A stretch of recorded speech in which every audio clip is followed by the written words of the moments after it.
Our first story of the night is, oddly enough, Beauty and the Beast. And it says this is the version taken from the Blue Fairy book, which we have read. So, let's get into it. The Blue Fairy book. Once upon a time, in a very far-off country, there lived a merchant who had been so fortunate in all his undertakings that he was enormously rich. As he had, however, 6 sons and 6 daughters, he found that his money was not too much to let them have everything they fancied, and they were accustomed to do. But one day a most unexpected misfortune befell him. Their house caught fire and was speedily burnt to the ground. With all the splendid furniture, the books, pictures, gold, silver, and precious goods that it contained. And this was only the beginning of their troubles. Their father, who had until this moment prospered in all ways, suddenly lost every ship he had upon the sea, either by dint of pirates, shipwreck, or fire.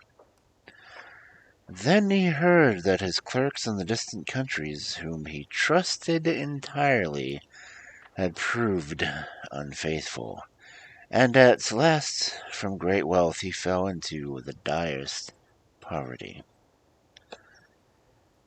All that he had left was a little house in a desolate place, at least 100 leagues from any town in which he had lived, and to this he was forced to retreat with his children, who were in despair at the idea of leading such a different life. Indeed, the daughters at first hoped that their friends, who had been so numerous when they were rich, would insist on their staying in their houses now they no longer possessed one. But they soon found that they were left alone, and that their former friends even attributed their misfortunes to their own extravagance, and showed no intent of offering them any help. Great friends, eh? So nothing was left for them but to take their departure to the cottage, which stood in the midst of a dark forest, and seemed to be the most dismal place upon the face of the earth. As they were too poor to have any servants, the girls had to work hard, like peasants, and the sons, for their part, cultivated the fields to earn their living. Poor babies. Roughly clothed and living in the simplest way, the girls regretted unceasingly the luxuries and amusements of their former life. Only the youngest tried to be brave and cheerful. She had been as sad as anyone when misfortune overtook her father.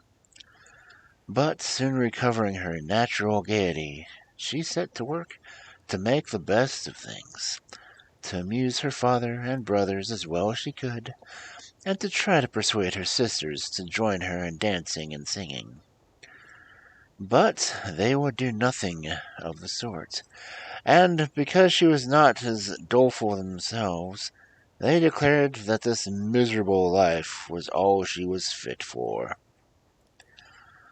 But she was really far prettier and cleverer than they were. Indeed, she was so lovely that she was always called Beauty. After 2 years, when they were all beginning to get used to their new life, something happened to disturb their tranquility.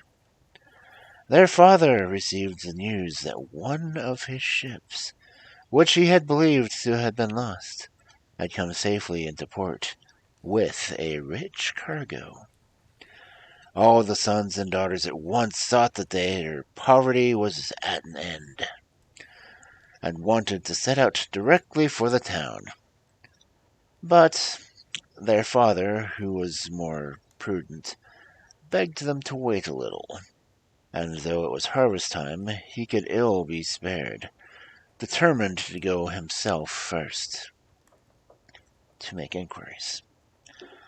Only the youngest daughter had any doubt but that they would soon be rich as they were before, or at least rich enough to live comfortably in some town where they would find amusement and gay companions once more. So they all loaded their father with commissions for jewels and dresses, which it would have taken a fortune to buy. Only Beauty, feeling sure that it was of no use, did not ask for anything. Her father, noticing her silence, said, "And what shall I bring you, Beauty?" "The only thing I wish for is to see you come home safely," she answered. But this only vexed her sisters, who fancied she was blaming them for having such costly things. Her father, however, was pleased. But as he thought at her age she certainly ought to have pretty presents, he told her to choose something. "Well, dear father," she said, "as you insist upon it, I beg that you will bring me a rose. I have not seen one since we came here, and I love them so much." So the merchant set out and reached the town as quickly as possible, but only to find that his former companions, believing him to be dead, had divided between them the goods which the ship had brought. And after 6 months of troubles and expense, he found himself as poor as when he started, having been able to recover only just enough to pay the costs for his journey. To make matters worse, he was obligated to leave the town in the most terrible weather, so that by the time he was within a few leagues of his home, he was almost exhausted with cold and fatigue. Though he knew it would take some hours to get through the forest, he was so anxious to be at his journey's end that he resolved to go on. But night overtook him, and the deep snow and bitter frost made it impossible for his horse to carry him any further. Not a house was to be seen. The only shelter he could get was the hollow trunk of a great tree, and there he crouched all night, which seemed to him like the longest he had ever known. In spite of his weariness, the howling of the wolves kept him awake, and even when the last of the day broke, he was not much better off, for the falling snow had covered up every path, and he did not know which way to turn.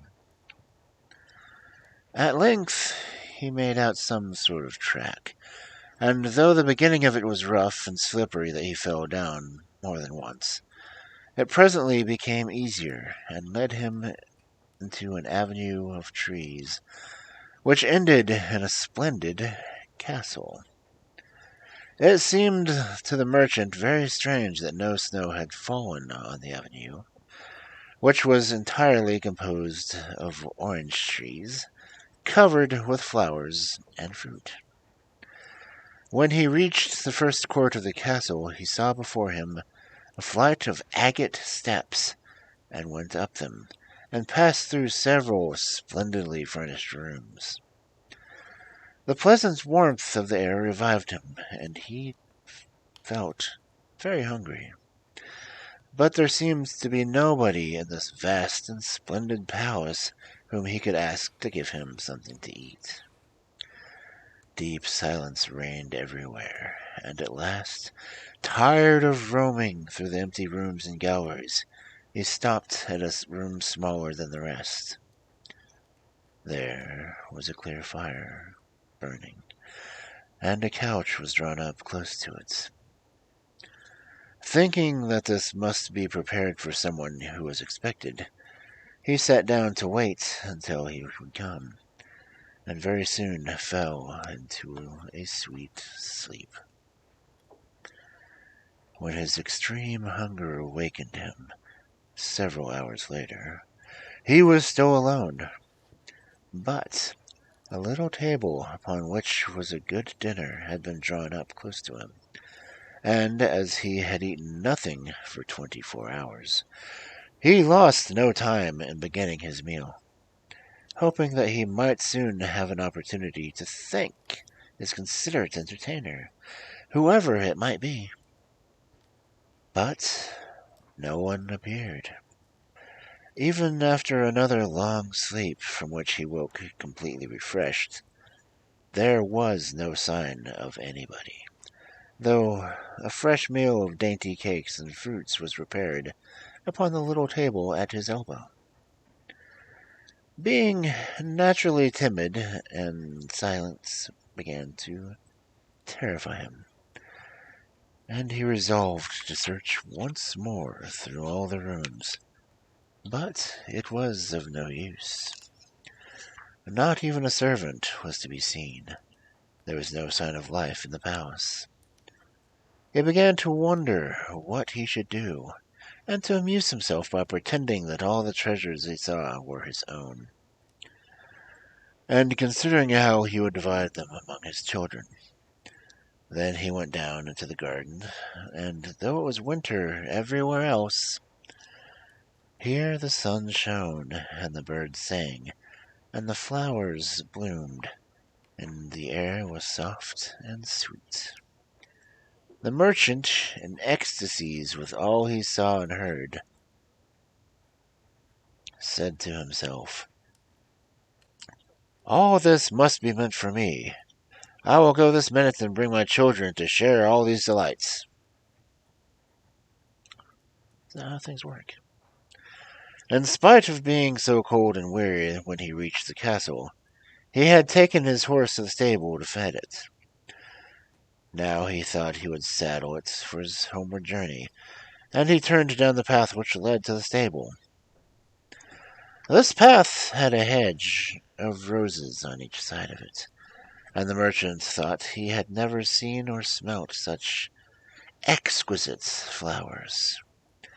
They reminded him of his promise to Beauty, and he stopped, and had just gathered one to take to her, when he was startled by a strange noise behind him. Turning around, he saw a frightful beast, which seemed to be very angry, and in a terrible voice. Who told you that you could gather my roses? Was it not enough that I allowed you into my palace and was kind to you? This is the way you show your gratitude, stealing my flowers? But your insolence shall not go unpunished.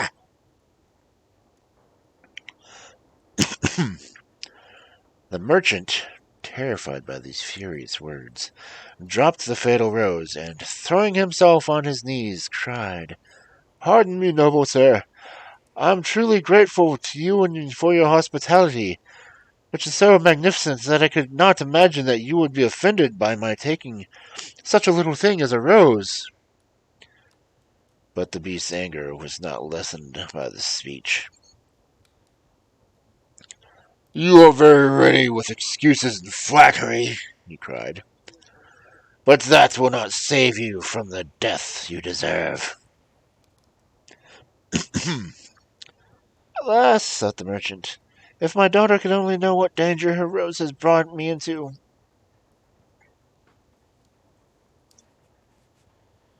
And in despair he began to tell the beast of all his misfortunes, and the reason of his journey, not forgetting to mention Beauty's request.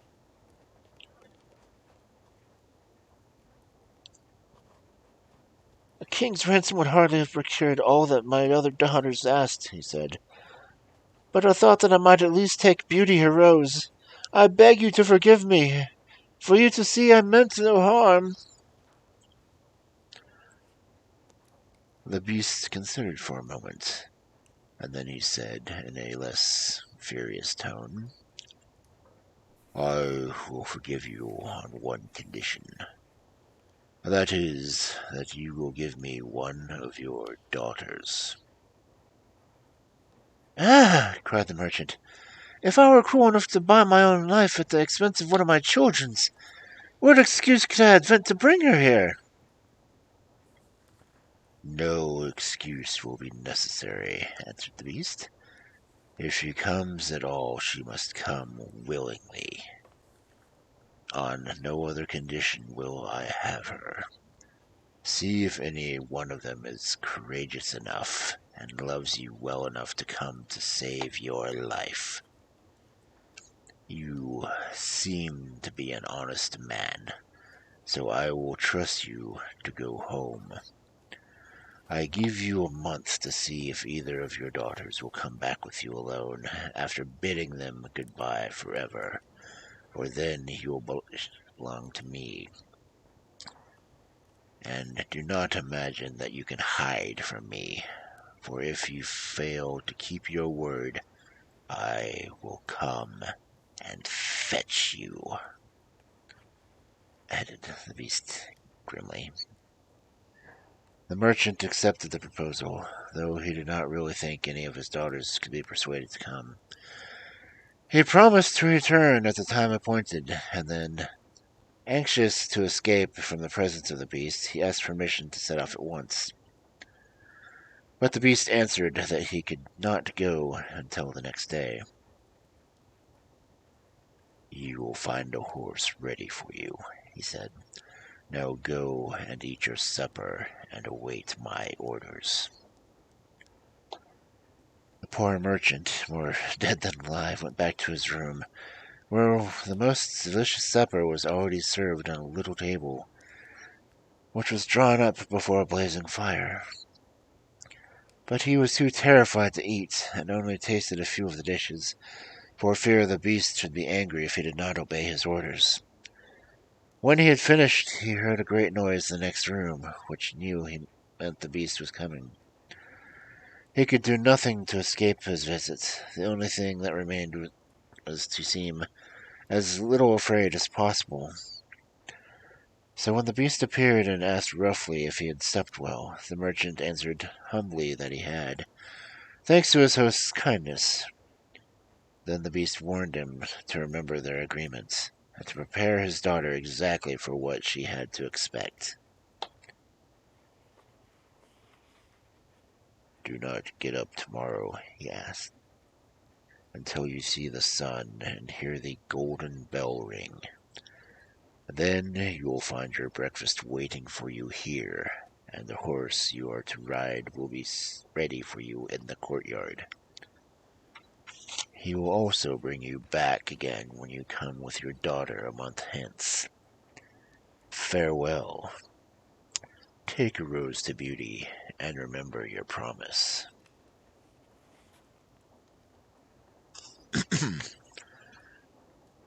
The merchant was only too glad when the beast went away, and though he could not sleep for sadness, he lay down until the sun rose. Then, after a hasty breakfast, he went to gather Beauty's rose and mounted his horse, which carried him off so swiftly that in an instant he had lost sight of the palace, and he was still wrapping in glooming thoughts when it stopped before the door of his cottage. His sons and daughters, who had been very uneasy at this long absence, rushed to meet him, eager to know the result of his journey, which, seeing him mounted upon a splendid horse and wrapped in a rich mantle, they supposed to be favorable. He hid the truth from them at first, only saying sadly to Beauty as he gave her the rose, "Here is what you asked me to bring you. You little know what it cost." But this excited their curiosity so greatly that presently he told them his adventures from the beginning to the end. And then they were all very unhappy. The girls lamented loudly over their lost hopes, and the sons declared that their father should not return to this terrible castle, and began to make plans for killing the beast if it should come to fetch him. But he reminded them that he had promised to go back. Then the girls were very angry with Beauty, and said that it was all her fault, and that if she hadn't asked for the rose or something more sensible, this would have never happened, and complained bitterly that they should have to suffer for her folly. Poor Beauty, much distressed, said them. I have indeed caused this misfortune, but I assure you I did it innocently. Who could have guessed that to ask for a rose in the middle of the summer would have caused such misery? But as I did the mischief, it is only right that I should suffer for it. I will therefore go back with my father to keep his promise. At first, nobody would hear of this arrangement, and her father and her brothers, who loved her dearly, declared that nothing should make them let her go. But Beauty was firm. As the time grew, she divided all her little possessions between her sisters, and said goodbye to everything she loved. And when the fatal day came, she encouraged and cheered her father as they mounted together the horse which had brought him back. It seemed to fly rather than gallop, and so smoothly that Beauty was not frightened. Indeed, she would have enjoyed the journey if she had not feared what might happen to her at the end of it. Her father still tried to persuade her to go back, but in vain. While they were talking, the night fell, and then, to their great surprise, wonderful colored lights began to shine in all directions, and splendid fireworks blazed out before them. All the forest was illuminated by them, and felt pleasantly warm, though it had been bitterly cold before. Middle of summer? This lasted until they reached the avenue of orange trees, where were statues holding flaming torches, and when they got near to the palace, they saw that it was illuminated from the roof to the ground, and music sounded softly in the courtyard. The beast must be very hungry, said Beauty, trying to laugh, if he makes all this rejoicing over the arrival of his prey. But in spite of her anxiety, she could not help admiring all the wonderful things she saw. The horse stopped at the foot of the flight of steps leading to the terrace, and when they dismounted, her father led her to the little room he had been in before, where they found a splendid fire burning, and the table daintily spread with a delicious supper. The merchant knew that this was meant for them, and Beauty, who was less frightened now that she had passed through so many rooms and seen nothing of the beast, was quite willing to begin, for her long ride had made her very hungry. But they had hardly finished their meal when the noise of the beast's footsteps were heard approaching, and Beauty clung to her father in terror, which became all the greater when she saw how frightened he was. But when the beast really appeared, though she trembled at the sight of him, she made a great effort to hide her terror, and saluted him respectfully. This evidently pleased the beast. After looking at her, he said, in a tone that might have struck terror in the boldest heart, though he did not seem to be angry. "Good evening, old man. Good evening, Beauty." The merchant was too terrified to reply, but Beauty answered sweetly, "Good evening, beast." "Have you come willingly?" asked the beast. "Will you be content to stay here when your father goes away?" Beauty answered bravely as she could, though she was quite prepared to stay. I am pleased with you, said the beast, and you have come on your own accord. You may stay. As for you, old man, he added, turning to the merchant, at sunrise tomorrow you will take your departure. When the bell rings, get up quickly and eat your breakfast, and you will find the same horse waiting to take you home. But remember that you must never expect to see my palace again. Then, turning to Beauty, he said, take your father into the next room and help him choose everything you think your brothers and sisters would like to have. You will find 2 traveling trunks there. Fill them as full as you can. It is only just that you should send them something very precious, as a remembrance of yourself. Then he went away after saying, Goodbye, Beauty. Goodbye, old man. And though Beauty was beginning to think with great dismay of her father's departure, she was afraid to disobey the beast's orders, and they went into the next room, which had shelves and cupboards all around it. They were greatly surprised at the riches it contained. There were splendid dresses fit for the queen, with all the ornaments that were worn with them. And when Beauty opened the cupboards, she was quite dazzled by all the gorgeous jewelry that lay in heaps upon every shelf. After choosing a vast quantity, which she divided between her sisters, for she had made a heap of wonderful dresses for each of them, she opened the last chest, which was filled full of gold.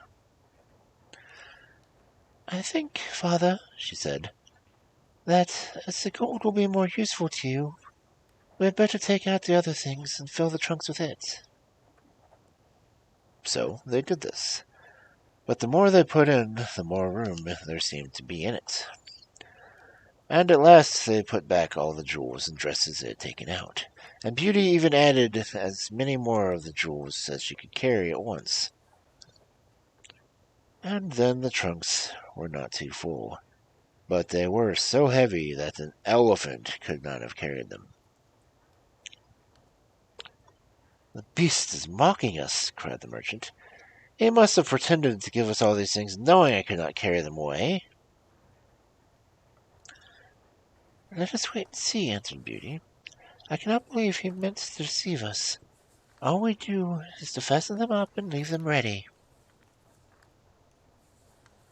So they did this, and returned to the little room where, to their astonishment, they found breakfast ready. The merchant ate his with a good appetite, as the beast's generosity made him believe that he might perhaps venture to come back and see Beauty.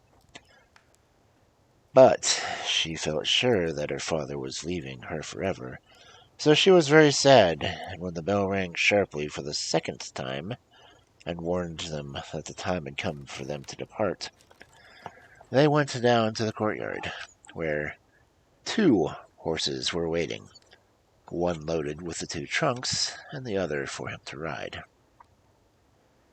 They were pawing the ground with their impatience to start, and the merchant was forced to bid Beauty a hasty farewell, and as soon as he was mounted, he went off at such a pace that she lost sight of him in an instant. Then Beauty began to cry, and wandered sadly back to her room.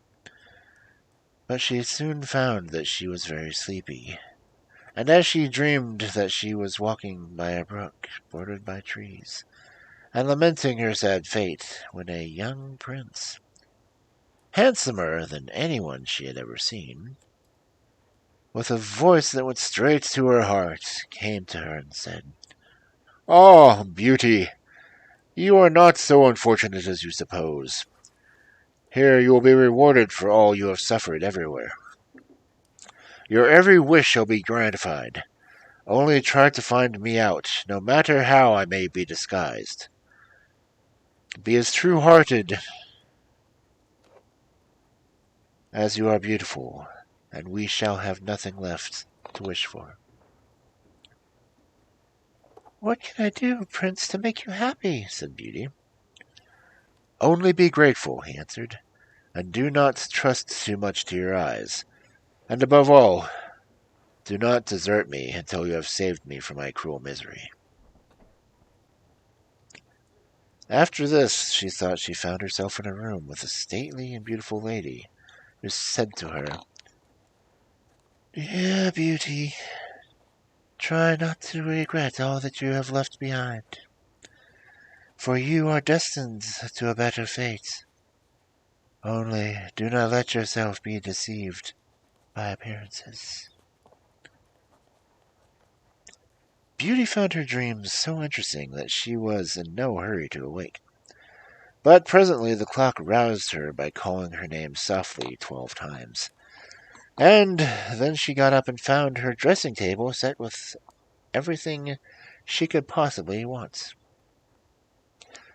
And when her toilet was finished, she found dinner was waiting in the room next to hers. But dinner does not take very long when you are all by yourself, and very soon she sat down cozily in a corner of a sofa, and began to think about her charming prince she had seen in her dreams.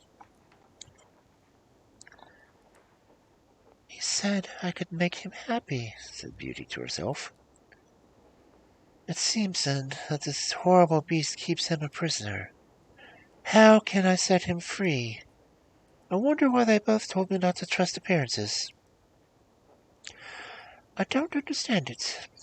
But after all, it was only a dream, and why should I trouble myself about it? I'd better go and find something to do to amuse myself. She got up and began to explore some of the many rooms of the palace. The first she entered was lined with mirrors, and Beauty saw herself reflected on every side, and though she had never seen such a charming room. Then a bracelet which was hanging from a chandelier caught her attention, and taking it down, she was greatly surprised to find that it held a portrait of her unknown admirer, just as she had seen him in her dream. With great delight, she slipped the bracelet on her arm, and went on into a gallery of pictures, where she soon found a portrait of the same handsome prince, as large as life, and so well painted that as she studied it, he seemed to smile kindly at her. Tearing herself away from the portrait at last, she passed into a room which contained every musical instrument under the sun, and here she amused herself for a long while in trying some of them, and singing until she was tired. The next room was a library, and she saw everything she had ever wanted to read, as well as everything she had read, and it seemed to her that her whole lifetime would not be enough to even read the names of all the books. There were so many. By this time it was growing dusk, and the wax candles and diamond and ruby candlesticks were beginning to light themselves in every room. Beauty found her supper served just at the time she preferred to have it, but she did not see anyone or hear a sound, and though her father had warned her that she would be alone, she began to find it rather dull. But presently she heard the beast coming, and wondered tremblingly if he meant to eat her up now. However, he did not seem at all ferocious, and only said gruffly, "Good evening, Beauty." She answered cheerfully, and managed to conceal her terror. Then the beast asked her how she had been amusing herself, and she told him all the rooms she had seen. Then he asked if she thought she could be happy in this palace, and Beauty answered that everything was so beautiful that she would only be very hard to please if she could not be happy. And after about an hour's talk, Beauty began to think the beast was not nearly so terrible as she had supposed at first. Then he got up to leave, and in his gruff voice, Do you love me, Beauty? Will you marry me? Oh, what shall I say? Cried Beauty, for she was afraid to make the beast angry by refusing. Say yes or no without fear, he replied. Oh, no, beast, said Beauty hastily. Since you will not, good night, Beauty, He said, and she answered, Good night, beast, very glad to find that her refusal had not provoked him. And after he was gone, she was very soon in bed and asleep, and dreaming of her unknown prince. She thought he came and said to her, Ah, Beauty, why are you so unkind to me? I fear I am fated to be unhappy for many a long day still. And then her dreams changed, but the charming prince figured in them all. And when morning came, her first thought was to look at the portrait, and see if it really was him. But she found that it certainly was. This morning she decided to amuse herself in the garden, for the sun shone and all the fountains were playing, but she was astonished to find that every place was familiar to her. And presently she came to the brook where the myrtle trees were growing, where she had first met the prince in her dream. And that made her think more than ever that he must be kept prisoner by the beast. When she was tired, she went back to the palace, and found a new room full of materials of every kind of work. Ribbons to make into bows, and silks to work into flowers. And then there was an aviary full of rare birds, which were so tame that they flew to Beauty as soon as they saw her, and perched upon her shoulders and her head. Pretty little creatures, she said, how I wish that your cage was nearer to my room, that I might often hear you sing. So saying, she opened a door, and found, to her delight, that it led into her own room, though she thought it was quite on the other side of the palace. There were more birds in a room farther on, parrots and cockatoos that could talk, and they greeted Beauty by name. Indeed, she found them so entertaining that she took one or two back to her room, and they talked to her while she was at supper, after which the beast paid her his usual visit, and asked her the same question as before, and then with a gruff "Good night," he took his departure, and Beauty went to bed to dream of her mysterious prince. The days passed swiftly in different amusements, and after a while Beauty found another strange thing in the palace, which often pleased her when she was tired of being alone. There was one room which she had not noticed particularly. It was empty, except that under each of the windows stood a very comfortable chair. And the first time she looked out the window, it seemed to her that the black curtain prevented her from seeing anything outside.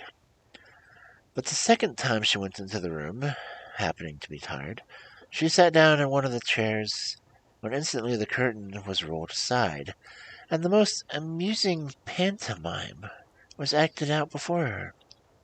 There were dances and colored lights and music and pretty dresses, and it was so gay that Beauty was in ecstasies. After that she tried the other 7 windows in turn, and there was some new and surprising entertainments to be seen in each of them, so that Beauty would never feel lonely any more. Every evening after supper the beast came to see her, and always before saying good night he asked her, in his terrible voice, Beauty, will you marry me? And it seemed to Beauty that now she understood him better, that when she said, No, beast, he went away quite sad. But her happy dreams and the handsome young prince made her soon forget the poor beast. The only thing that at all disturbed her was to be consistently told to distrust appearances, to let her heart guide her, and not her eyes. And many other equally perplexing things, which, consider she would, she could not understand. So everything went on for a long time, until at last, happy as she was, Beauty began to long for the sight of her father and her brothers and sisters, and one night, seeing her look very sad, the Beast asked her what was the matter. Beauty had quite ceased to be afraid of him. Now she knew that he was really gentle in spite of his ferocious appearance and dreadful voice. So she was gentle. So she answered that she was longing to see her home once more. Upon hearing this, the Beast seemed sadly distressed, and cried miserably, "Oh, Beauty, have you the heart to desert an unhappy beast like this? What more do you want to make you happy? Is it because you hate me that you want to escape?" I said myself. "No, dear Beast," answered Beauty softly, "I do not hate you, and I should be very sorry never to see you any more, but I long to see my father again. Only let me go for 2 months, and I promise to come back to you and stay with you the rest of my life." The Beast, who had been sighing dolefully while she spoke, now replied, "I cannot refuse you anything you ask, even though it should cost me my life. Take the 4 boxes you will find in the room next to your own, and fill them with everything you wish to take with you. But remember your promise, and come back when the 2 months are over, or you may have cause to repent it. For if you do not come back in good time, you will find your faithful beast dead. You will not need any chariot to bring you back. Only say goodbye to all your brothers and sisters the night before you come away. And when you have gone to bed, turn this ring around upon your finger and say firmly, 'I wish to go back to my palace and see my beast again.' Good night, Beauty. Fear nothing. Sleep peacefully, and before long you shall see your father once more." As soon as Beauty was alone, she hastened to fill the boxes with the rare and precious things she saw all around her, and only when she was tired of heaping things into them did they seem to be full. Then she went to bed, but could hardly sleep for joy. And when at last she did begin to dream of her beloved prince, she was grieved to see him stretched on a grassy bank, sad and weary, and hardly like himself. "What's the matter?" she cried. He looked at her reproachfully and said, "How can you ask me, cruel one? Are you not leaving me to my death, perhaps?" "Ah, don't be so sorrowful," cried Beauty. "I'm only going to assure my father that I am safe and happy. I have promised the beast faithfully that I would come back, and he would die of grief if I did not keep my word." "What would that matter to you?" said the prince. "Surely you would not care." "Indeed, I should be ungrateful if I did not care for such a kind beast," cried Beauty indignantly. "I would die to save him from pain. I assure you it is not his fault that he is so ugly." Just then a strange sound woke her. Someone was speaking not very far away, and opening her eyes she found herself in a room she had not seen before, which was certainly not nearly so splendid as those she was used to in the beast's palace. Where could she be? She got up and dressed hastily, and when she saw that the boxes had been packed overnight were all in the room, while she was wondering by what magic the beast had transported them, and herself into a strange place, she suddenly heard her father's voice, and rushed out and greeted him joyfully. Her brothers and sisters were all astonished by her appearance, as they had never expected to see her again, and there was no end to the questions they asked her. She had so much to hear about what had happened to them while she was away, and of her father's journey home. But when they heard that she had only come to be with him for a short time, and then must go back to the Beast's palace forever,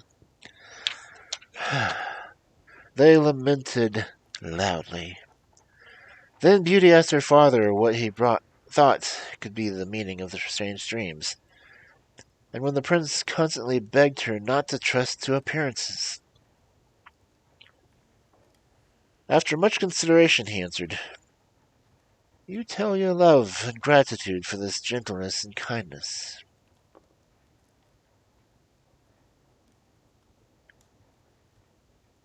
"I think the prince must mean that you understand that you ought to reward him by doing as he wishes you to, in spite of his ugliness."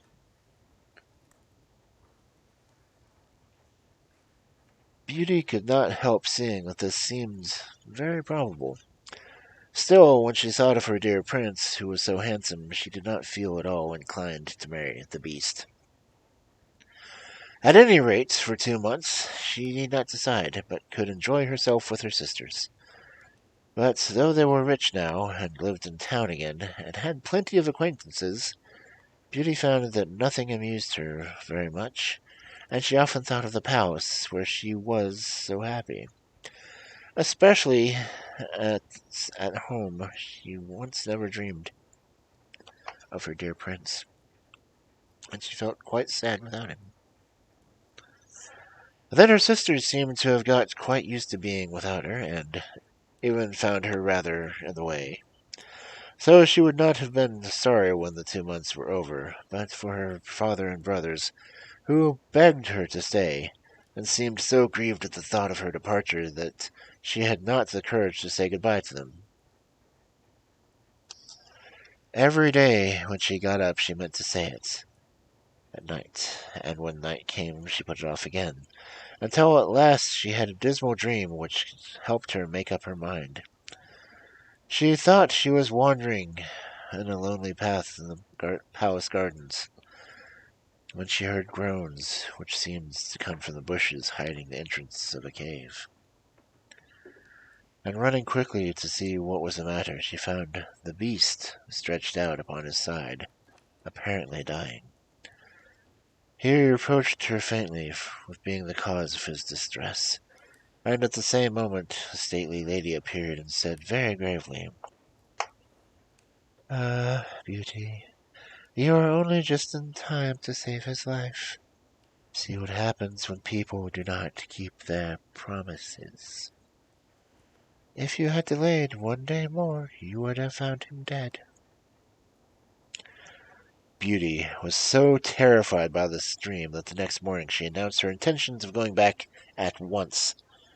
And that very night she said goodbye to her father and all her brothers and sisters, and as soon as she was in bed she turned her ring round on her finger and said firmly, "I want to go back to my palace and see my beast again," as she had been told to do. Then she fell asleep instantly, and only woke up to hear the clock saying, "Beauty, Beauty," 12 times in its musical voice, which told her at once that she was really back at the palace once more. Everything was just as before, and the birds were so glad to see her. But Beauty thought she had never known such a long day, for she was so anxious to see the beast again that she felt as if supper time would never come. But when it did come, and no beast appeared, she was really frightened. So, after listening and waiting for a long time, she ran down into the garden to search for him. Up and down the paths and avenues ran poor Beauty, calling him in vain. But no one answered, and not a trace of him she find, till at last, quite tired, she stopped for a moment's rest, and she saw that she was standing opposite the shady path she had seen in her dream. She rushed down it, and sure enough, there was the cave, and in it lay the beast, asleep as Beauty thought. Quite glad to have found him, she ran up and stroked his head. But to her horror, he did not move or open his eyes. "Oh, he is dead, and it is all my fault," said Beauty, crying bitterly. But then, looking at him again, she fancied that he still breathed, and hastily fetching some water from the nearest fountain, she sprinkled it over his face. Ouch.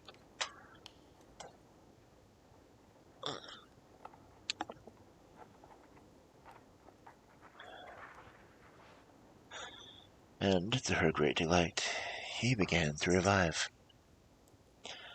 "Oh, Beast, how you frightened me!" she cried. "I never knew how much I loved you until now, when I feared I was too late to save your life." Can you really love such an ugly creature as I am? He said faintly.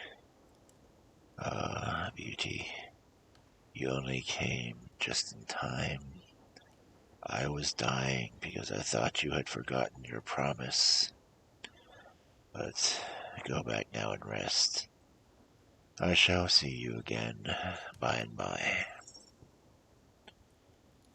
Beauty, who had half expected that he would be angry with her, was reassured by his gentle voice, and went back to the palace where supper was awaiting her. And afterward the beast came in as usual, and talked about the time that she had spent with her father. After she asking if she had enjoyed herself, and if they had all been very glad to see her, Beauty answered politely, and quite enjoying telling him all that had happened to her.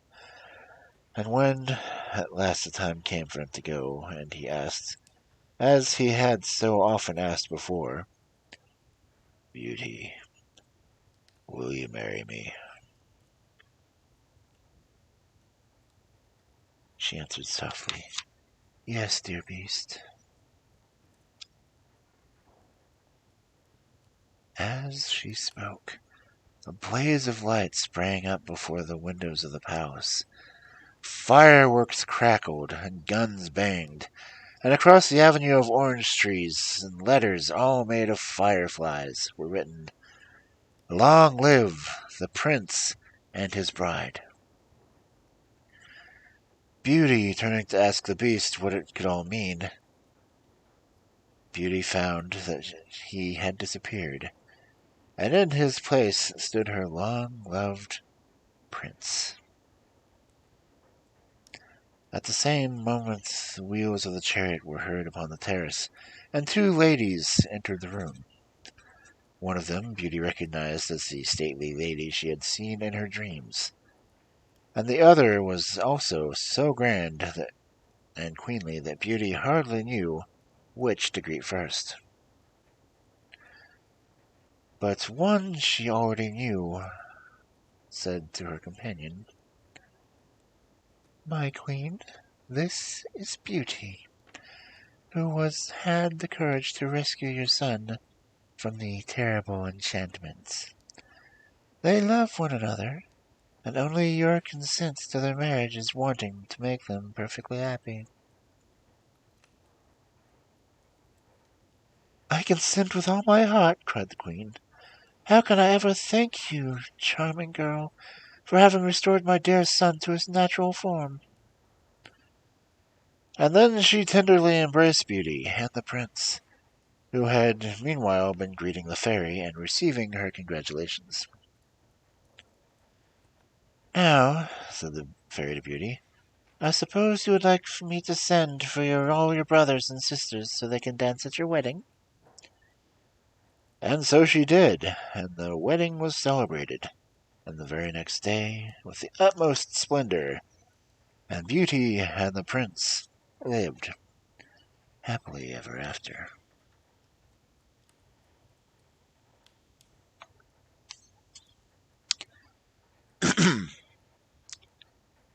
And that's so sweet. Didn't happen for this prince. You don't know that yet. Oh well. Our next story for the night, The Frog King, which you may remember is from Grimm's Complete Fairy Tales. So, as we go, the Frog King. In olden times, when wishing still helped one, there lived a king whose daughters were all beautiful. But the youngest was so beautiful that the sun itself, which has seen so much, was astonished whenever it shone on her face. Close by the king's castle lay in a dark forest, and under an old lime tree in the forest was a well. And when the day was very warm, the king's child went out into the forest and sat down by the cool fountain. And when she was dull, she took a golden ball, and threw it up high and caught it. And this ball was her favorite plaything. Now, it happened that on one occasion, the princess's ball did not fall into the little hand which she was holding up to catch it, but on the ground beyond, and rolled straight into the water. The king's daughter followed it with her eyes, but it vanished, and the well was deep, so deep that the bottom could not be seen. On this she began to cry, and cried louder and louder, and could not be comforted. And thus she lamented. Someone said to her, "What ails thee, king's daughter? Thou weepest as though even a stone should show pity."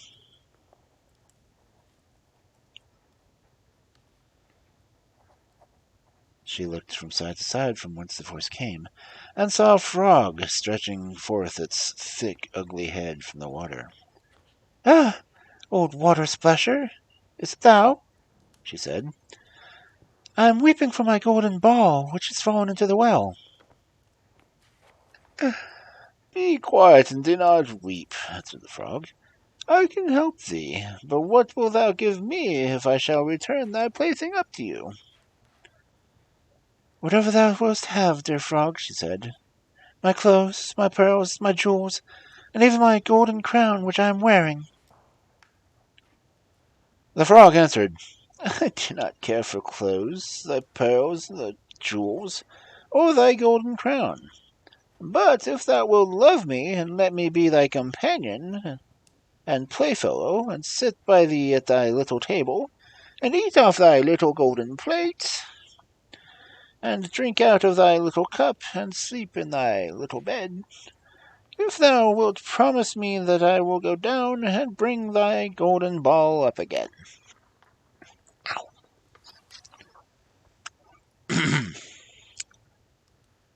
Cat stepped on my leg. "Oh, yes," she said, "I promise thee all thou wishes, if thou wilt bring me back my ball again." She, however, thought, "How silly the frog does talk. He lives in the water with the other frogs and croaks, and can be no companion to any human being." But the frog, when he had received his promise, put his head into the water and sank down, and in a short while came swimming up again with the ball in his mouth, and threw it on the grass. The king's daughter was delighted to see her pretty plaything once more, and picked it up and ran away with it. "Wait, wait!"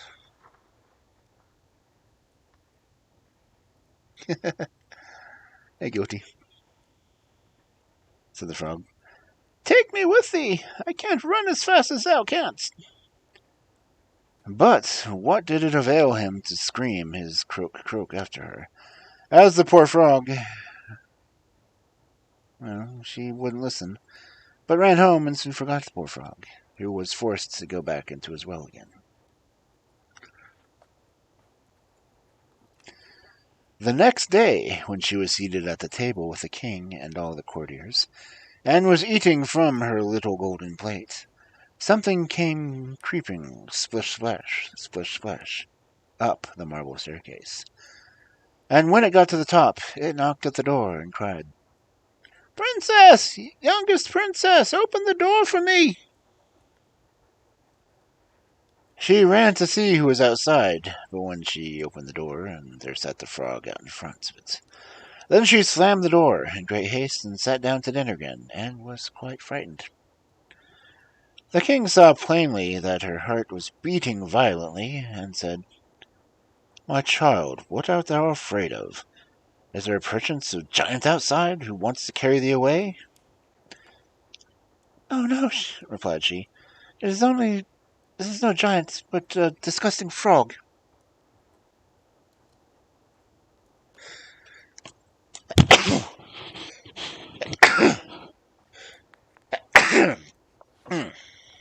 Excuse me. Thanks for the bits.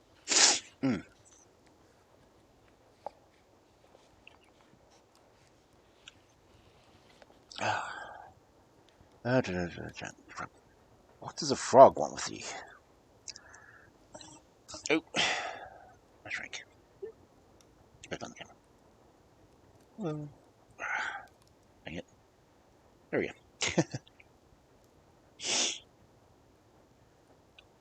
"Ah, dear father, yesterday I was in the forest sitting by the well playing with my golden ball, and it fell into the water.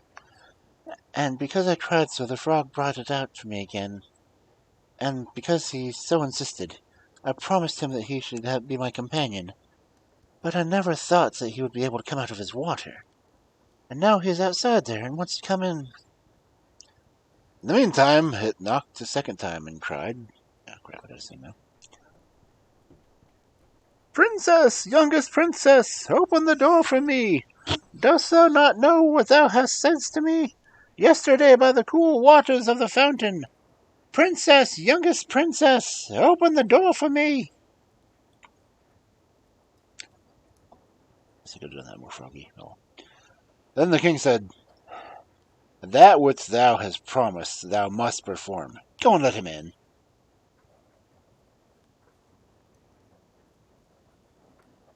She went and opened the door, and the frog hopped in and followed her, step by step, to her chair. There he sat and cried, "Lift me up beside thee." She delayed until at last the king commanded her to do it. When the frog was once on the chair, he wanted to be on the table. And when he was on the table, he said, "Now push thy little golden plate nearer to me, that I might eat together." She did this, but it was easy to see that she did not do it willingly. The frog enjoyed what he ate, but almost every mouthful she took choked her. At length he said, "I have eaten, and I am now satisfied. Now I am tired. Carry me to thy little room, and make thy little silken bed ready, and we will both lie down and go to sleep."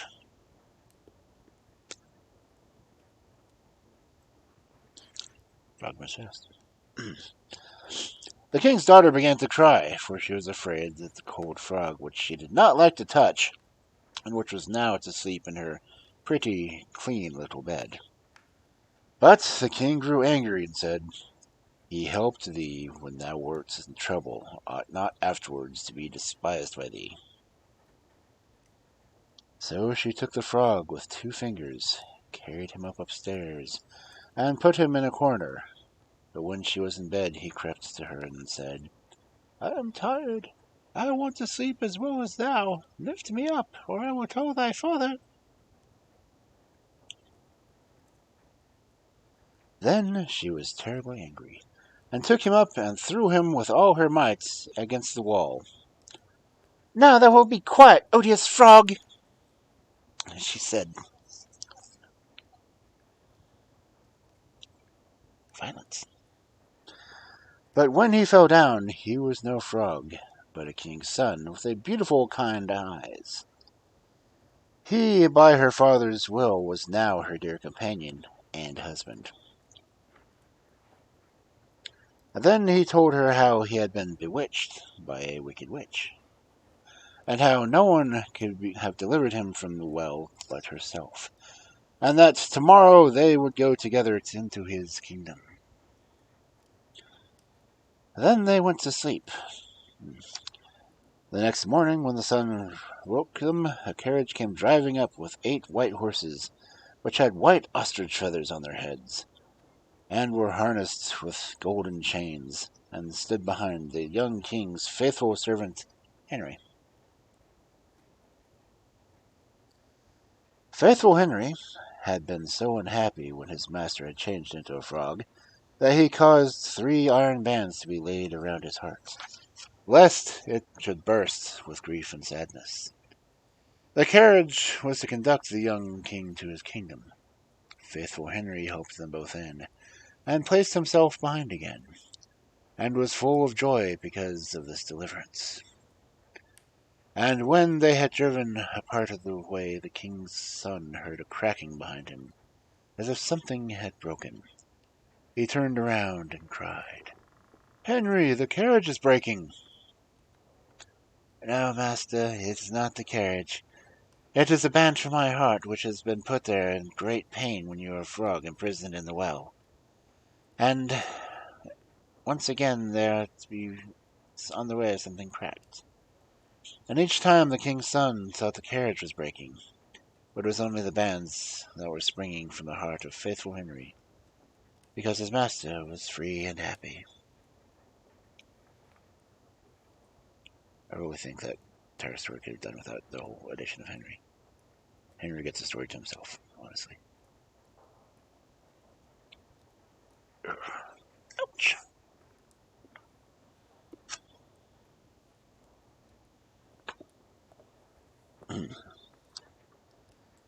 And our next story, also from the Blue Fairy book,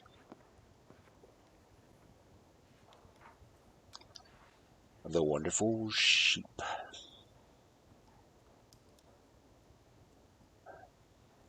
Once upon a time, in the days when fairies lived, they still live, there was a king who had 3 daughters, who were all young and clever and beautiful. But the youngest of the 3, who was called Miranda, was the prettiest and most beloved. The king, her father, gave her more dresses and jewels in a month than he gave the others in a year. But she was so generous that she shared everything with her sisters, and they were all as happy and as fond of one another as they could be. Now, the king had some, quarrelsome neighbors, who, tired of leaving him in peace, began to make war upon him so fiercely that he feared he would altogether be beaten if he did not make an effort to defend himself. So he collected a great army and set off to fight them, leaving the princesses with their governess in a castle where the news of the war was brought every day. Sometimes that the king had taken a town or won a battle, and at last that he altogether had overcome his enemies and chased them out of his kingdom, and was coming back to the castle as quickly as possible to see his dear little Miranda, whom he loved so much.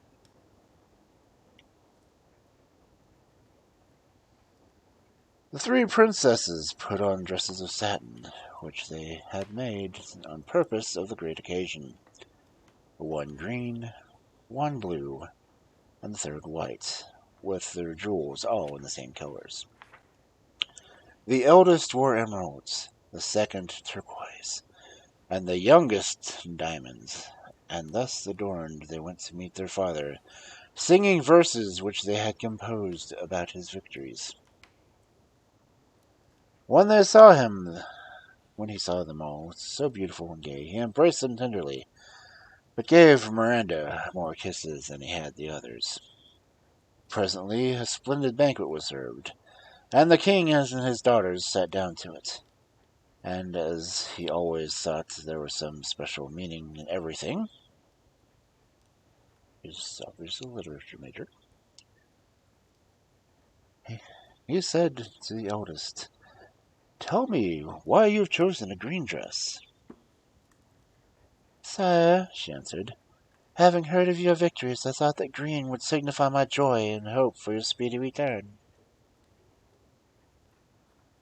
"That is a good answer," said the king. "And you, my daughter," he continued, "why did you take the blue dress?" Yes, blue dresses are hot. "Sire," said the princess, "to show that we constantly hoped for your success, and that the sight of you as you welcome you as the sky is the most beautiful of stars." Why? Your wise answers astonish me. And you, Miranda, what made you dress yourself all in white? Because, sire, white suits me better than anything else. What? Answered the king angrily. Was that all you thought of, vain child? I thought you would be pleased with me, said the princess. That was all. The king, who loved her, was satisfied with this, and even pretended to be pleased that she had not told him all her reasons at first. And now, he said, as I have supped well, and it is not time yet to go to bed, tell me what you dreamed last night. The eldest said she had dreamed that he brought her a dress, and the precious stones and gold embroidery on it were brighter than the sun.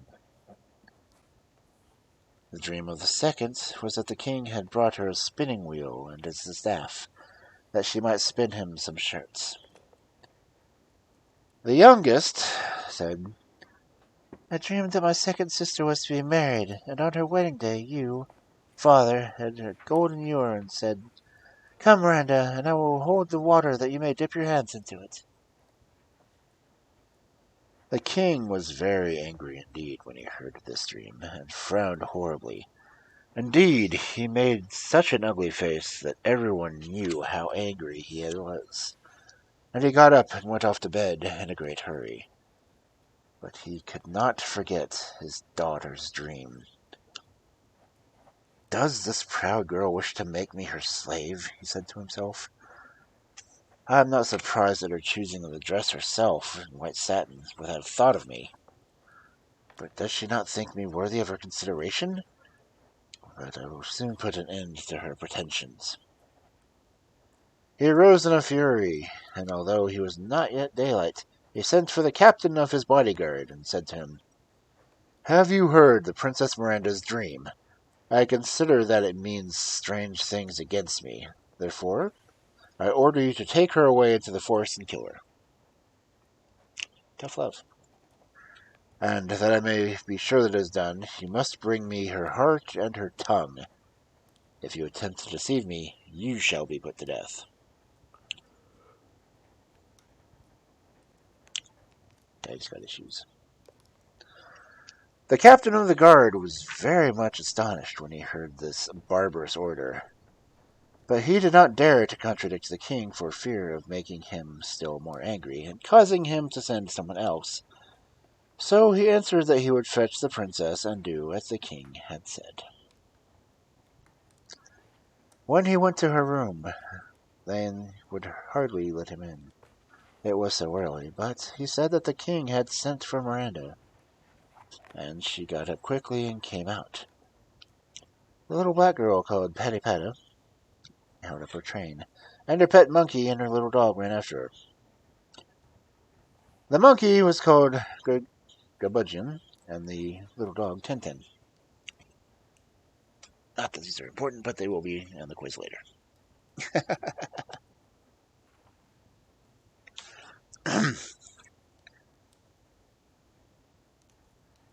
The captain of the guard begged Miranda to come down into the garden where the king was enjoying the fresh air, and when they got there he pretended to search for him. But as he was not to be found, he said, No doubt his majesty has strolled into the forest, and he opened the little door that led to it, and they went through. By the time the daylight had begun to appear, the princess, looking at her conductor, saw that he had tears in his eyes and seemed too sad to speak. What's the matter? She said in the kindest way. You seem very sorrowful. Princess, he answered, who would not be sorrowful if we had been ordered to do such a terrible thing as I am? The king has commanded me to kill you here and carry your heart and tongue to him, and if I disobey I shall lose my life. The poor princess was terrified. She grew pale and began to cry softly.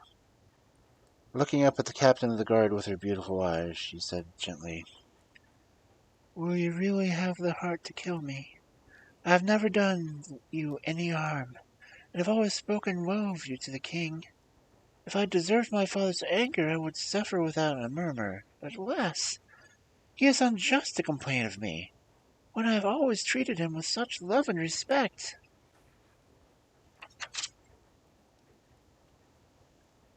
Fear nothing, princess, said the captain of the guard. I would far rather die myself than hurt you. But even if I am killed, you will not be safe. We must find some way of making the king believe that you are dead.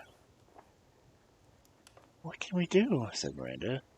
Unless you take in my heart and my tongue, he will never believe you. The princess and the captain of the guard were talking so earnestly that they did not notice that Patypata, who had overheard what they said, now came and threw herself at Miranda's feet. Madam, she said, I offer you my life. Let me be killed.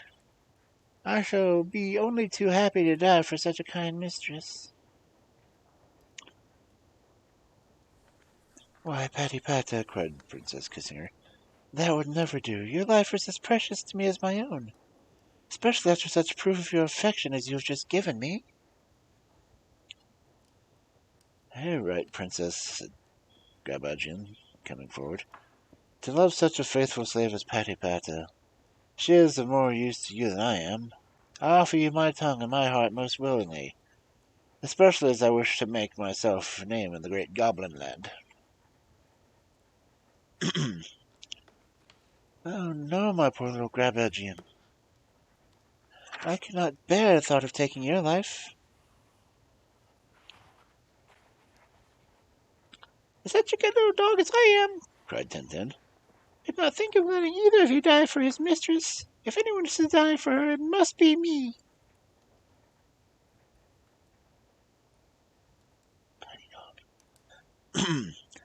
And then began a great dispute between Patypata, Grabugeon, and Tintin, and they came to high words, until at last Grabugeon, who was quicker than the others, ran up to the very top of the nearest tree and let herself fall, head first to the ground. And there she lay, quite dead.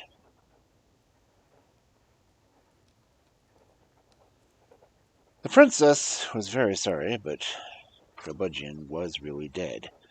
She allowed the captain of the guard to take out her tongue, but alas, it was such a little one, not bigger than the princess's thumb, that they decided sorrowfully that it was of no use at all. The king would not have taken it for her at a moment. Alas, my poor little monkey, cried the princess. I have lost you, and yet I am no better off than I was before.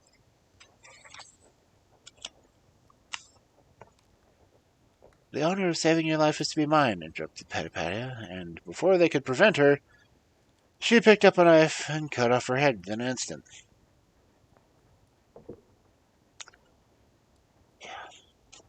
But when the captain of the guard would have taken her tongue, it turned out to be quite black.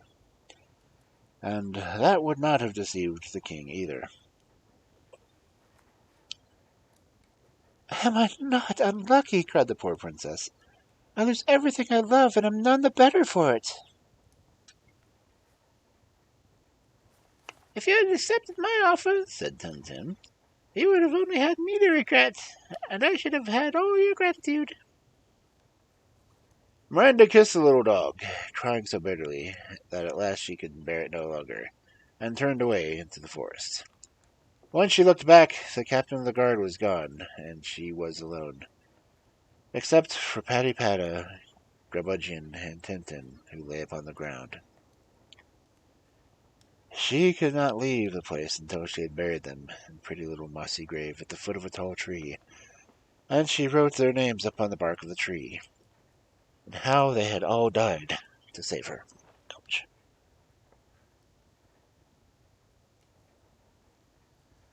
And then she began to think where she could go for safety. For this forest was so close to her father's castle that she might not be seen or recognized it at first passer-by. And besides that, it was full of lions and wolves, who would have snapped up a princess as soon as a stray chicken.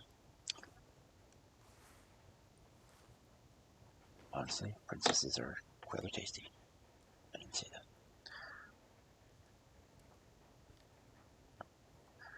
So she began to walk as fast as she could. But the forest was so large, and the sun was so hot, that she nearly died of heat and terror and fatigue.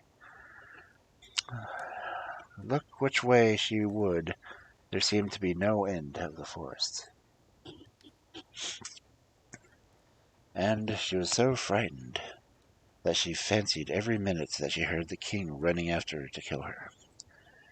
You may imagine how miserable she was, and how she cried as she went on, not knowing which path to follow, and with the thorny bushes scratching her dreadfully and tearing her pretty little frock to pieces.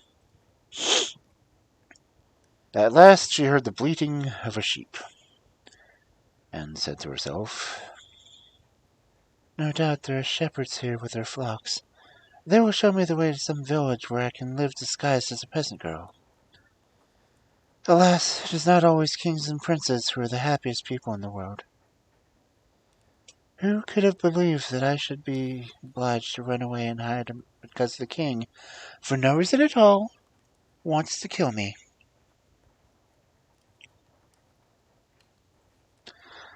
So saying, she advanced towards the place where she heard the bleating. But what was her surprise when, in a lovely little glade, quite surrounded by trees, she saw a large sheep.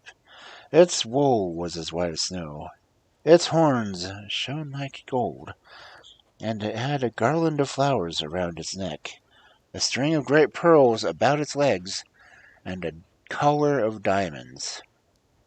It lay upon a bank of orange flowers under a canopy of cloth of gold, which protected it from the heat of the sun.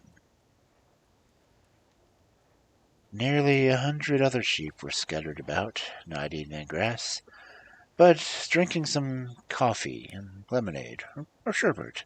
Others eating ices, strawberries and cream, or sweetmeats, while others, again, were playing games. Many of them wore golden collars with jewels, flowers, and ribbons.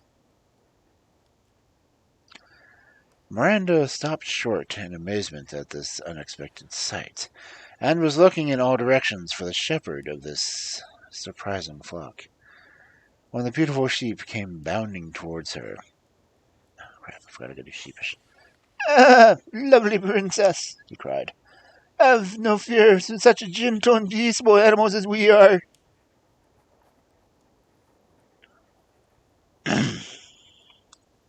"What a marvel!" cried the princess, starting back a little. "Here's a sheep that can talk." "Your monkey and your dog can talk, madam," he said. "Are you more astonished than us than them?" "A fairy gave them the power to speak," replied Miranda. "So I was used to them." "Perhaps the same thing happened to us," he said, smiling sheepishly. "But, princess, what can have led you here?" "1,000 misfortunes, sir sheep," she answered. "I am the unhappiest princess in the world, and I am seeking shelter against my father's anger." "Come with me, madam," said the sheep. "I offer you a hiding place, which you only will know of, and where you will be mistress of everything you see."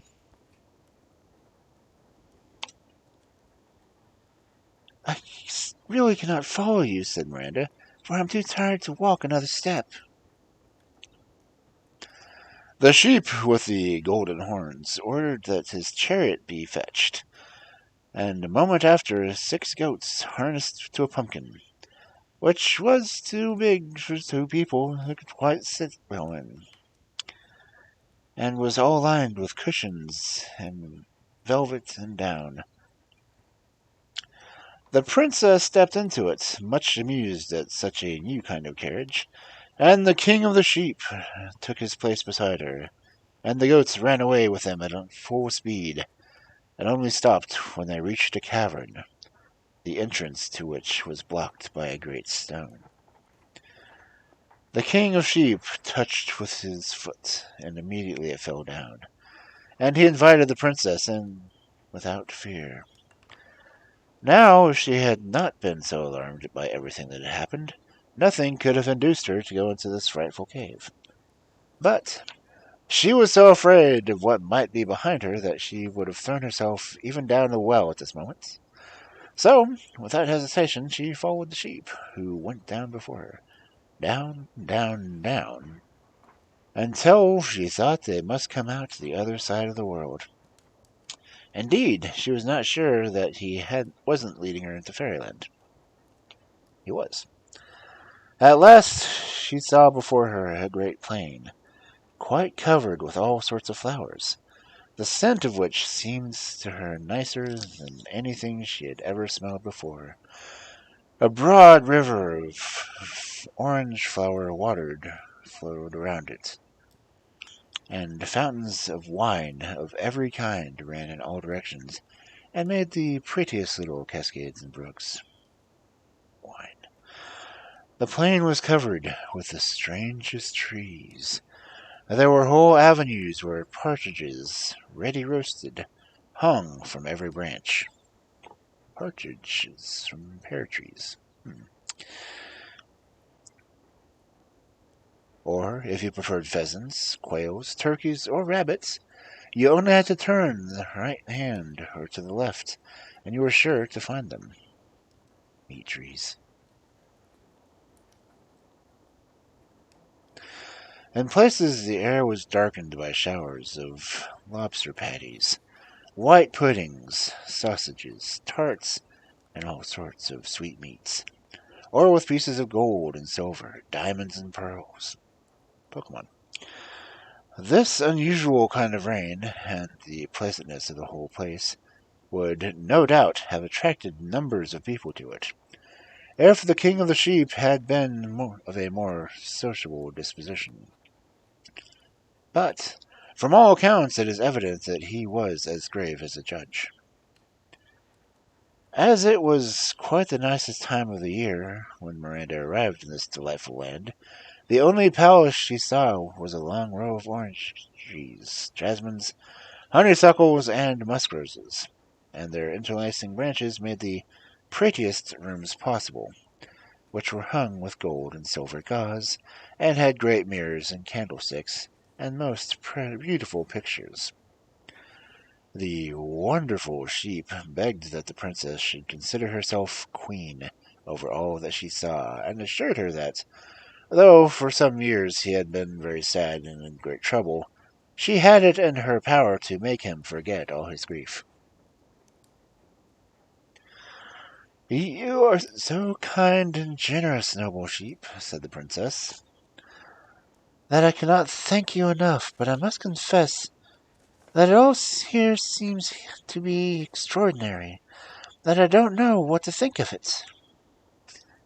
As she spoke, a band of lovely fairies came up and offered her amber baskets full of fruit, and when she held out her hands to them they glided away, and she could feel nothing when she tried to touch them. "Oh," she cried, "what can they be? Who am I with?" And she began to cry. At this instant the king of the sheep came back to her, and was so distracted to find her in tears that he could have torn his wool. "What's the matter, lovely princess?" he cried. "Has anyone failed to treat you with due respect?" "Oh, no," said Miranda. "Only I'm not used to living with sprites and with sheep that talk, and everything here frightens me. It was very kind of you to bring me to this place, but I shall be even more grateful to you if you take me up into the world again." "Do not be afraid," said the wonderful sheep. "I entreat you to have patience, and listen to the story of my misfortunes. I was once a king, and my kingdom was the most splendid in the world.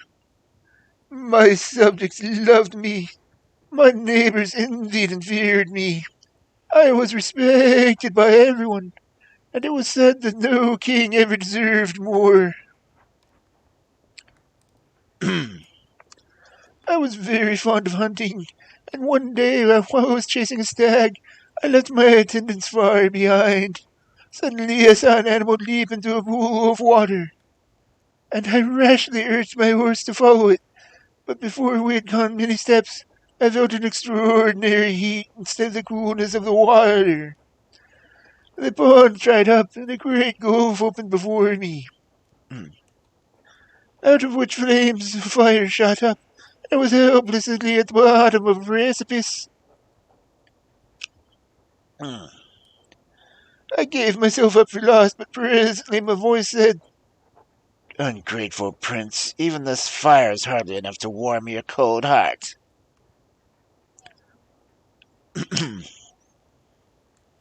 "Who complains about the coldness in this dismal place?" I cried.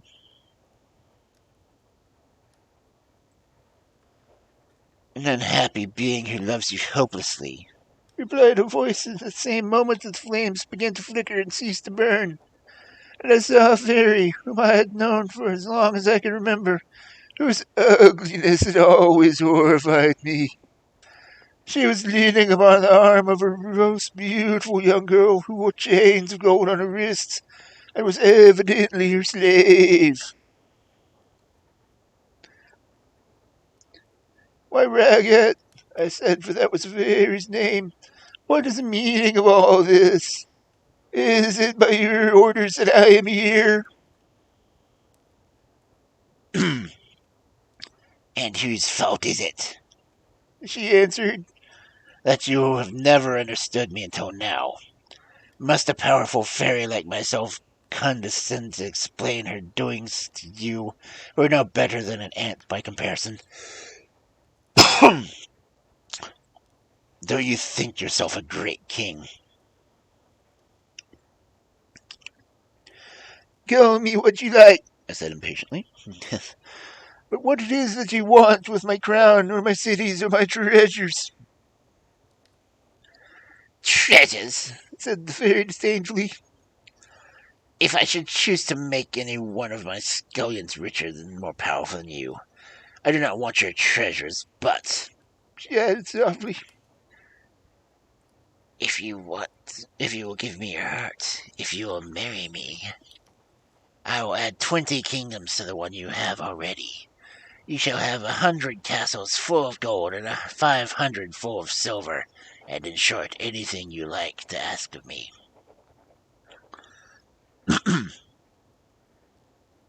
"Madame Regret," I said, "when one is at the bottom of a pit where one has fully expected to be roasted alive, it is impossible to think of asking such a charming person as you to marry one.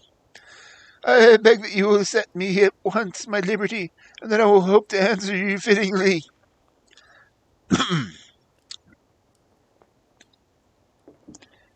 "Ah," said she, "if you really loved me, you would not care where you were. A cave, a wood, a foxhole, a desert would please you equally well.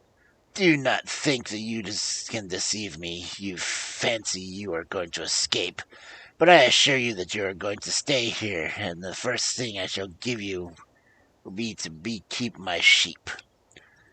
They are very good company, and speak quite as well as you." "Yeah, God, I hope they speak better."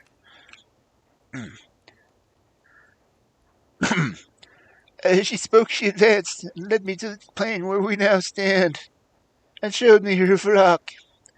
But I paid little attention to it or to her. To tell you the truth, I was so lost in admiration of her beautiful slave that I forgot everything else. And the cruel Regat, receiving this, turned upon her so furiously and terribly that she fell lifeless to the ground.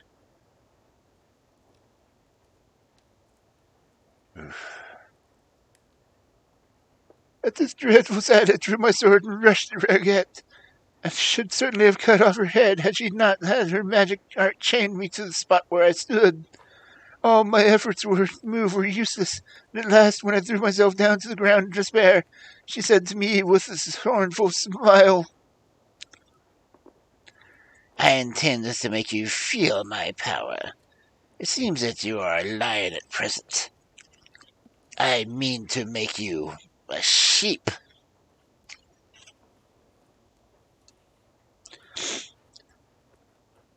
So saying, she touched me with her wand, and I became what you see. I did not lose the power of speech or the feeling of misery in my present state. For 5 years, Said she, you shall be a sheep and the lord of this pleasant land, while I, no longer able to see your face, which I much love to see, shall be better able to hate you as you deserve to be hated. She disappeared as she finished speaking, and if I had not been too unhappy to care about anything, I should have been glad to see that she was gone. The dog and sheep received me as their king, and told me that they, too, were unfortunate princesses who had, in different ways, refused to the vengeful fairy, and had been added to her flock in a certain number of years, some more, some less. From time to time, indeed, one regains their proper form and goes back to the place of the upper world. But the other beings whom you saw, the rivals are the enemies of Regret, whom she has imprisoned for 100 years or so. Even though she will not go back at last, the young slave whom I told you about was one of these. I have seen her often, and it has been a great pleasure to me. She never speaks to me, but if I were near to her I should know that I were only a shadow, which would be very annoying. However, I noticed that one of my companions, Misfortune, was also very attentive to the little sprite, and I found out that he had been her lover, whom the cruel Regret had taken away from her long before. Since then I have been cared for and thought of, and nothing but I might regain my freedom. I have often been in the forest, that there was seen you, lovely princess, sometimes driving your chariot, which you did not at all with grace and skill with the world, sometimes riding into the chase on so spirited a horse that it seemed that if no one have imagined you, and sometimes running races on the plain with the princesses of your court, running so lightly that you always won the prize. Oh, princess, I have loved you so long, and yet now I dare to tell you of my love. What hope can there be of an unhappy sheep like myself?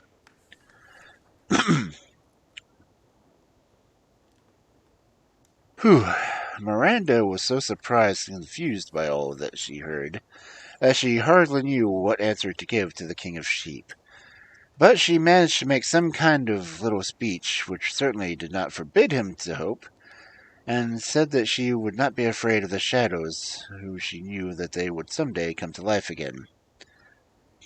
Alas, she continued, if poor Petty Paya, my dear Gabrieljon, and pretty little Tintin, all who died for my sake, were equally well off, I should have nothing left to wish for here.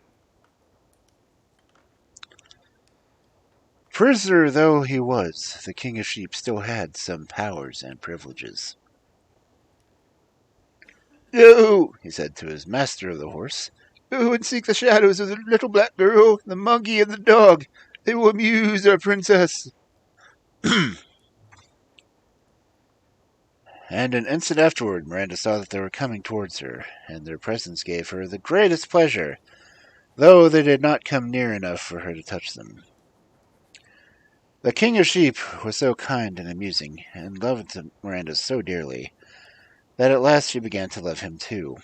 He was a handsome sheep, who was polite and considerate, and could hardly fail to please. Especially if he knew that he was really a king, and that his strange imprisonment would soon come to an end. So the princess's days passed very gaily while she waited for the happy times to come.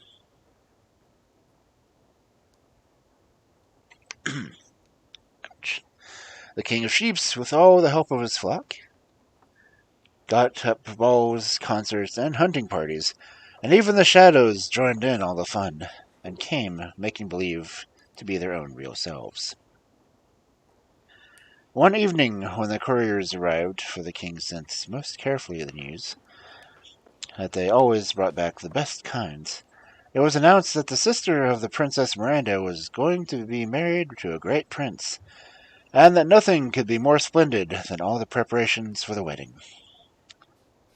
Ah, cried the young princess, how unlucky I am to miss the sight of so pretty many things. Here I am imprisoned under the earth, with no company but sheep and shadows, while my sister is to be adorned like a queen and surrounded by all who love and admire her, and everyone but myself can go to wish her joy. Why do you complain, princess? Said the king of sheep. Did I say that you were not to go to the wedding? Set out as soon as you please. Only promise me that you will come back, for I love you too much to be able to live without you.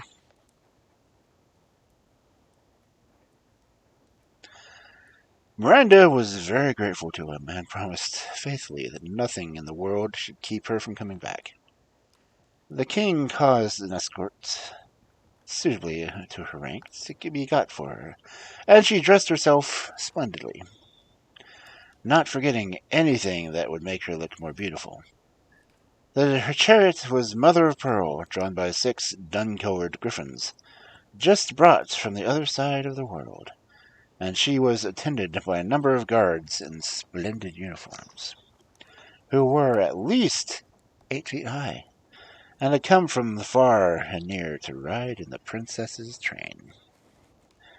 Miranda reached her father's palace just as the wedding ceremony began, and everyone, as soon as she came in, was struck with surprise at her beauty and the splendor of her jewels. She heard exclamations of admiration on all sides, and the king, her father, looked at her so attentively that he was afraid he must recognize her. But he was so sure that she was dead that the idea never occurred to him. However, the fear of not getting away made her leave before the marriage was over.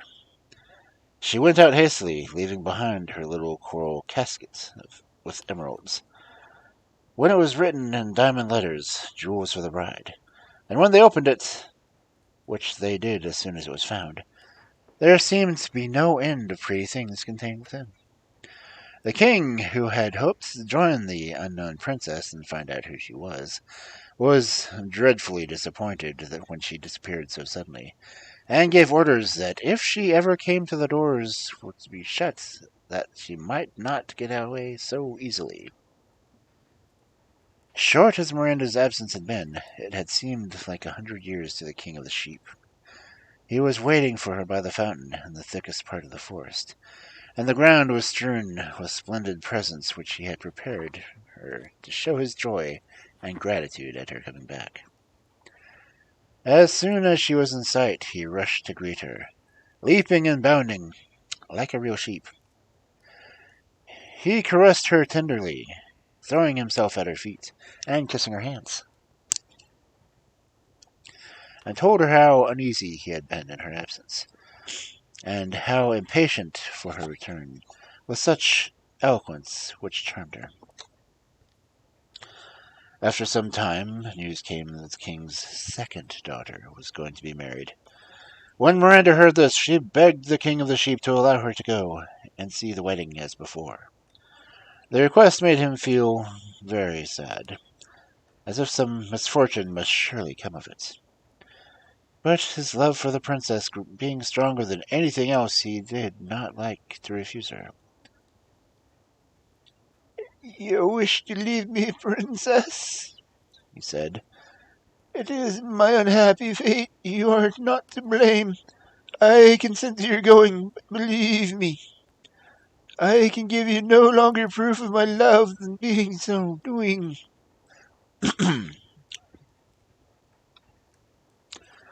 The princess assured him that she would only stay a very short time, as she had done before, and begged him not to be uneasy, as she would be quite much grieved if anything detained her as he could possibly be.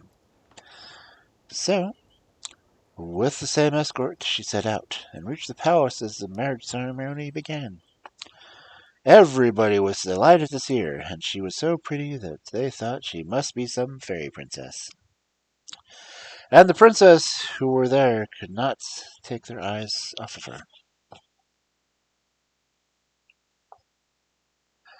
The king was more glad than anyone else that she had come again, and gave orders that the doors should all be shut and bolted that very minute.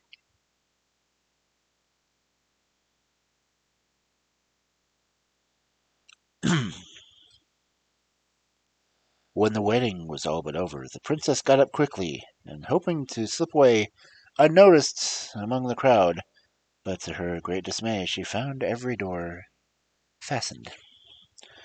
She felt more at ease when the king came up to her, and with the greatest respect begged her not to run away so soon, but at least to honor him by staying for the splendid feast which was prepared for the prince and the princess. He led her to the magnificent hall, where all the court was assembled, and him taking up the golden bowl of water, he offered it to her that she might dip her pretty little fingers. At this, the princess could no longer contain herself. Throwing herself at the king's feet, she cried out, "My dream has come true after all. You have offered me water to wash my hands on my sister's wedding day, and it has not vexed you to do it."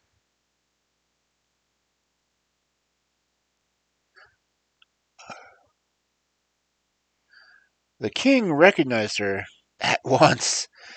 Indeed, he had already thought several times how much this poor little Miranda she was like. "Oh, my dear daughter," he cried, kissing her, "can you ever forget my cruelty? I ordered you to be put to death because I thought your dream portended the loss of my crown. And so it did," he added, "for now your sisters are both married and have kingdoms of their own, and mine shall be for you." So saying, he put his crown on the princess's head and cried, "Long live Queen Miranda!" All the court cried, "Long live Queen Miranda!" After him, and all the young queen's sisters came running up, and threw their arms around her neck, and kissed her 1,000 times. And when there was such a laughing and crying and talking and kissing, all at once, and Miranda thanked her father, and began to ask after everyone, particularly the captain of the guard, to whom she owed so much. But to her great sorrow she heard that he was dead. Presently they sat down for the banquet. The king asked Miranda to tell them all that had happened to her since the terrible morning when she was sent to the captain of the guard to fetch her. This his win with so much spirits that all the guests listened with breathless interest. But while she was thus enjoying herself with the king and her sisters, the king of the sheep was waiting impatiently for her return. When the time came and went, and no princess appeared, his anxiety got so great that he could not bear it any longer. "She is not coming back any more," he cried. "My miserable sheep's face displeases her, and without Miranda, what is left for me? Wretched creature that I am! Oh, cruel Regatta, my punishment is complete."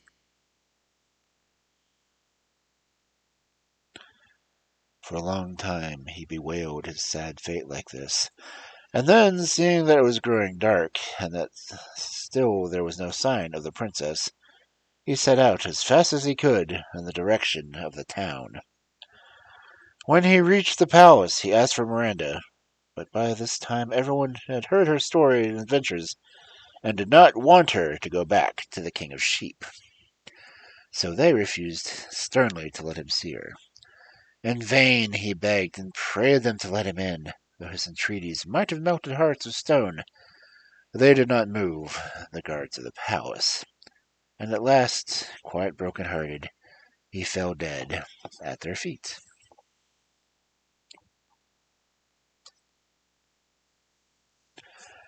In the meantime, the king, who had not the least idea of the sad thing that was going on outside the gate of his palace, proposed to Miranda that she should be given in her chariot all over town, which was to be illuminated with thousands and thousands of torches, placed in windows and balconies, and in all great squares. but the sight that met her eyes at the very entrance of the palace. There lay her dear, kind sheep, silent and motionless upon the pavement. She threw herself out of the chariot and ran to him, crying bitterly, for she realized that her broken promise had cost him his life, and for a long, long time she was so unhappy that they thought she would have died too.